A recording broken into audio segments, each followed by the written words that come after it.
Olá pessoal, esta aula aborda tópicos adicionais sobre sistemas de tempo real. Trata-se do capítulo 19 do livro. E neste quarto vídeo, nós falaremos dos protocolos para sincronização de relógios. Relógios em computadores são tipicamente baseados em cristais de quartzo.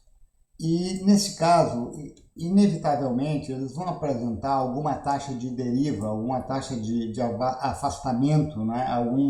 Alguma taxa drift rate. Ou seja, mesmo que a gente sincronize dois relógios perfeitamente, depois de algum tempo, eles vão apresentar alguma divergência por conta da imperfeição dos cristais de quartzo que estão à base de tempo para eles. E para que eu possa comparar a hora de dois relógios diferentes, eu preciso sincronizar estes relógios. Não faz sentido eu comparar a hora de dois relógios que avançam em ritmos diferentes e não tem nada a ver um com o outro. Por outro lado, também uma sincronização perfeita não é possível. Então, o que é feito é sincronizar os relógios até que o erro entre eles esteja abaixo de um erro máximo tolerável. Agora, o que é um limite de erro aceitável para os relógios em um sistema? Bom, isso depende da aplicação em questão, né? Quanto mais rigorosos e apertados os requisitos temporais da minha aplicação, menor será minha tolerância para erros entre os relógios dos computadores do meu sistema. Por exemplo, em um sistema, uma aplicação petroquímica, é muito mais tolerante com respeito a diferenças de relógios do que uma aplicação, por exemplo, na transmissão de energia elétrica. A gente fala em sincronização externa e sincronização interna. Sincronização externa acontece quando todos os relógios do meu sistema estão sincronizados com uma fonte externa de referência. E, como a gente viu em outro capítulo, a fonte externa de referência é a UTC, que é a hora oficial do planeta hoje em dia. Então, quando a gente fala em sincronização externa, estamos falando em sincronizar os relógios dos computadores do sistema com a UTC. Por outro lado, na sincronização interna, os relógios dos computadores são sincronizados entre si, porém, somente dentro do meu sistema. É aquela aplicação onde eu não preciso realmente estar sincronizado com a UTC, mas eu preciso que os computadores dentro do meu sistema estejam muito bem sincronizados. A sincronização externa com a UTC é tipicamente obtida através de um receptor GPS de tempo, né? Ou o GPS, que é o original dos Estados Unidos, ou qualquer um desses outros sistemas que surgiram depois, sistemas baseados em satélites, usados para a disseminação da informação de posição e tempo. Só que se o meu computador não tem uma conexão direta a um receptor GPS de tempo, que implicaria em antena, cabos, eletrônica, etc., né? Eu posso sincronizar o relógio deste computador através de um protocolo de rede. Nós usamos protocolos de comunicação via rede, os quais incluem embooting, né? Realizam a sincronização dos relógios dos computadores envolvidos na comunicação. No ambiente geral da internet, o protocolo de sincronização de relógio mais usado é o NTP, né? O Network Time Protocol, ou a sua versão Simple Network Time Protocol, SNTP.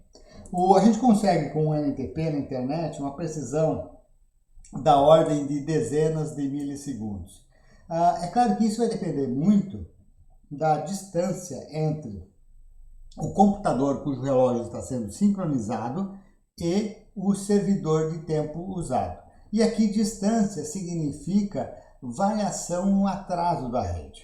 Quanto mais distante estiver o servidor de tempo e isto implicar em uma maior variação no atraso de rede, né, no ping entre o meu computador e o servidor de tempo, menor será a precisão da sincronização do relógio. No caso de uma rede local, onde o computador a ser sincronizado e o servidor de tempo estão na mesma rede local, aí eu consigo sincronizações muito melhores do que na internet como um todo. No final das contas, tudo depende das condições da rede. E condição da rede significa aqui variância do tempo de comunicação, do atraso de rede. Em ambientes industriais é um pouco diferente, porque acontecem duas coisas. Primeiro, que os requisitos temporais de uma aplicação no ambiente industrial, elas são mais rigorosas, os requisitos são mais rigorosos. Ao mesmo tempo, em ambiente industrial, eu tipicamente uso um field bus, um barramento de campo, o qual possui ou apresenta atrasos muito mais previsíveis do que os protocolos da internet em geral. Então, por dispor de uma rede com melhor previsibilidade para os atrasos de rede e, ao mesmo tempo, necessitar de uma melhor sincronização de relógio, acaba que é cada vez mais comum trocar o NTP por um protocolo com uma precisão na sincronização melhor, e tipicamente cada vez mais frequente a gente encontrar o PTP, que é o Precision Time Protocol. O PTP é um protocolo até mais simples do que o NTP, mas ele se aproveita do fato de operar em redes mais deterministas para obter essa sincronização de relógios com maior precisão.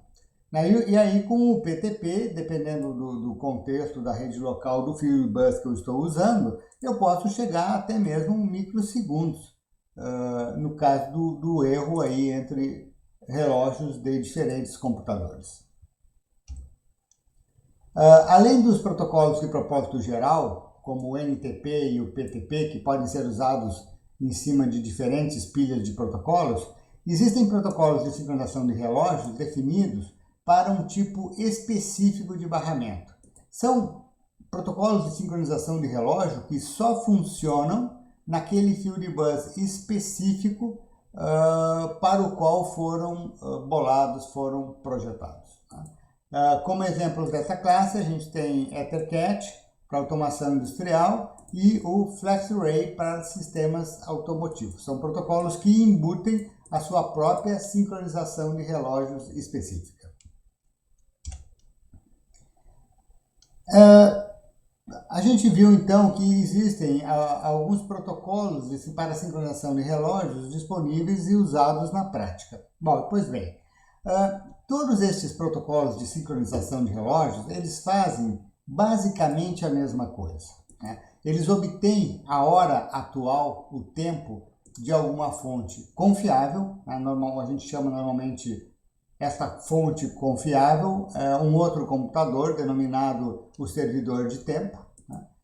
O protocolo, então, ele avalia os atrasos de rede no momento de trocar informações, são feitas comunicações preliminares de maneira a avaliar estatisticamente os atrasos de rede observados e, a partir daí, o computador a ser sincronizado recebe a hora do servidor de tempo e o protocolo tenta compensar as imprecisões. O que é isso? Compensar erro absoluto, offset compensation, por exemplo, vamos supor que eu tenha um atraso de rede de 1 milissegundo. Então, se o servidor de tempo me diz a hora é X, até esta mensagem chegar no meu computador, tem um atraso de rede. Então, quando eu receber a mensagem, não é mais X, é X mais atraso de rede 1 milissegundo. Então, eu tento compensar os erros absolutos, que é a compensação do offset. Mas também esses protocolos tentam compensar taxas de deriva, né? O protocolo, ao executar várias e várias vezes, ele detecta a taxa de deriva, né, o drift rate existente entre o relógio do servidor de tempo que é suposto confiável, e o relógio do computador a ser sincronizado, que é suposto não confiável. Uma vez que a gente identifica as taxas de deriva, a gente pode localmente, no computador a ser sincronizado, já fazer a compensação da taxa de deriva. Não precisa nem esperar a comunicação com o servidor de tempo. Pois bem, todos os protocolos de sincronização de relógios fazem isso. Eles compensam erro absoluto, offset compensation, e compensam taxa de deriva, rate compensation.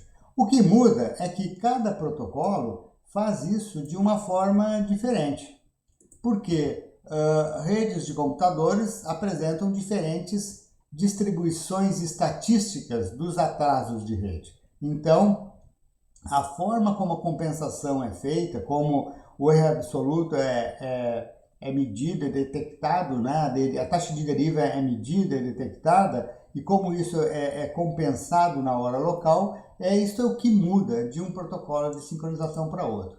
E tem que mudar por quê? Porque redes de comunicação, protocolos de comunicação entre computadores apresentam propriedades muito diferentes entre si. Então, no final das contas, a escolha do protocolo de sincronização de relógios a ser usada vai depender da rede de comunicação que eu uso, a rede de comunicação que eu tenho. Estamos na internet, estamos no FlexRay, estamos no CAN, ou etc., né? E também do rigor dos requisitos temporais da aplicação em questão. Que tipo ou que valor de erro residual entre relógios a minha aplicação tolera. Se eu tiver um erro entre dois relógios, ou entre os relógios de dois computadores da minha aplicação, digamos, de 1 segundo, tá bom? Ou de 1 milissegundo, tá bom? Ou precisa ser no máximo de 10 microsegundos, senão a aplicação não funciona, então eu preciso explicitar qual é o erro de sincronização de relógios tolerável para a aplicação que eu estou considerando no momento. Com isto, nós terminamos o quarto vídeo do capítulo 19, sobre protocolos para a sincronização de relógios. Mais detalhes vocês encontram no livro Fundamentos dos Sistemas de Tempo Real. Até mais!